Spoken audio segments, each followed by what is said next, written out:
All right. The Paul Skenes baseball card is going up for auction. Yeah, right? yeah. This once-in-a-lifetime card that a kid here in outside Allegedly. of Los Angeles pulled it. A lot of conspiracies on this one. But it's the card. The card is legit. It's the card. Okay. Don't make where people it think showed the card, up is okay, a question. but the card is Yeah. legit. Don't make people think the card's card not is legit, man. Like, you could get sued for that. No. The card's legit. Okay, The story legit. surrounding it. The card is there's legit. some noise. Okay, the card's legit. Yeah. Card's legit. A kid, okay, because Harmon's in the industry, deep in the industry, allegedly pulled it. Now it's for sale out there. Remember, the Pirates offered a whole big Pirates 30 booty years. of stuff. You're like, Yeah, there. 30 years of season tickets, watching a game with Olivia Dunn, who's Paul Skenes' girlfriend, all these different things. And the kid was like, well, I live in Los Angeles, man. I'm not going to move to Pittsburgh and go to these games. Man. So they've decided to put it up for auction. Anybody can bid on it. Mm-hmm. Right? You can bid $20 on it. You're probably not going to get it, but you can bid on it. Anybody can bid on this thing. So let me tell you what should happen. Okay? Here's what should happen. The Pirates have to see this as an opportunity.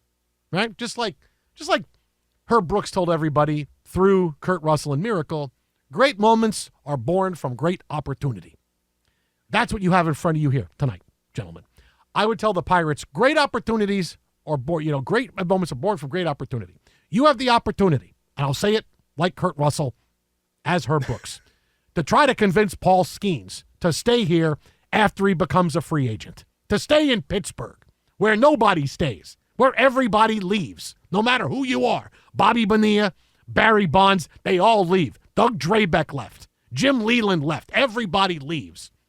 You buy this card for this kid for $250,000 or whatever the hell you have to pay for it, and you present it to him at home plate right before opening day. Make it hard for him to leave when it's time for him to leave. You want to keep superstars because they don't just grow on trees.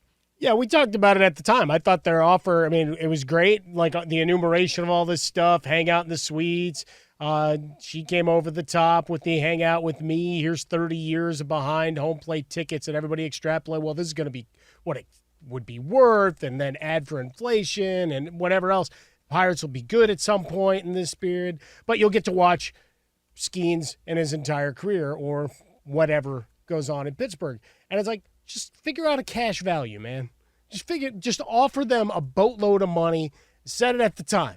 Give them a lot of cash. Right now, with 13 days, 21 hours, and this just started, it's already at $300,000 with 49 bids. Okay. Plus your 10%, buyer's Sure. premium that you'll have to pay off to Fanatics when it's all said and done. But this is going to go for $1 million. You could have just nipped it in the bud and just gone straight to the source, the kid, his dad, whomever, unless this is going to be like the Wemby jersey scenario. Yeah, but I think it would have suddenly get lawsuits. If they went to the kid would say, okay, let me talk to people. Here's our offer is $250,000. And he would have talked to an auction house who would have said, hey, guess what?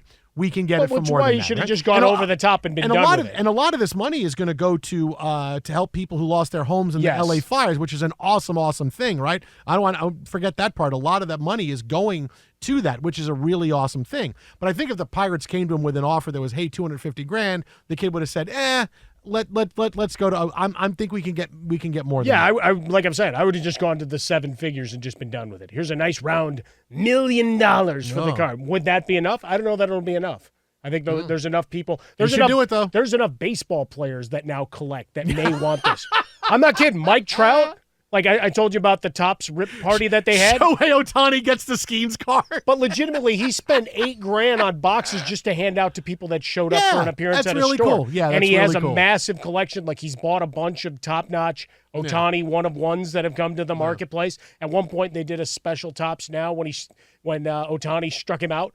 And he had Ohtani sign a bunch of them. Guess what? Those are the only dual-signed autograph ones you're going to find are the ones Trout owns. Like, he's brilliant about it. But, yeah, any money that Fanatics collects, which is going to be the 10% buyer's premium and maybe a little taste more, will go towards the fire relief effort. So that's pretty cool from the corporate side of things. But, yeah, we'll be watching this over the next 2 weeks because it's getting to 7 figures. But, yeah, the Pirates A lot of goodwill that could have been bought. You know, and we've kind of seen this before. I told you one of the best books I've ever read, sports books, is the T206, one of the, on the Honus Wagner card, right? That's the most popular, most expensive card in baseball history. There's only a few of them left, and it tells you the story of a few people that have had the card and how it got popular. It's a phenomenally interesting book. And there's one part where one came out. It was one of the biggest, highest graded Honus Wagner cards that they've ever found. So they had this auction, and it was all the big, people dial in. It's like one of those scenes from a movie where here's all the big wigs dialed in, and someone would dialed in from Los Angeles. And every time the bid went, they would go over it. And it was like, who the blank is this person from L.A. that keeps going over it? They go, it must be a movie star. It must be this, whatever. Because every time, 250, 255, right away. 320, 330, right? Who is it? And finally, that person got the card. Everybody was really mad. They were really upset. And they said, okay, mystery bidder, sign in. And it was Wayne Gretzky, who was there, wanted the card so bad. He wound up overpaying. He paid more for that card than any other card that ever went out. I think he sold it years later. He had it for a while and sold it. Eventually, it ended up in the collection of Ken Kendrick. Really? Wow. Arizona Diamond. No. Okay, Ken Kendrick. Very nice. Now, if she could sing a few bars, maybe you get it. What's funny is I bought that Honus on the long way round. The auction house that originally sold it to Gretzky years later admitted that they trimmed the card to make it look nicer. So there you go. Oh, so we shouldn't have done that? Yeah. Oh, okay. Wow, that stinks. Yeah, so in 2008, it moved hands a couple of times, ended up for a $2.8 million sale, and then ended up in Kendrick's hands. Not sure exactly what he paid, but there you go.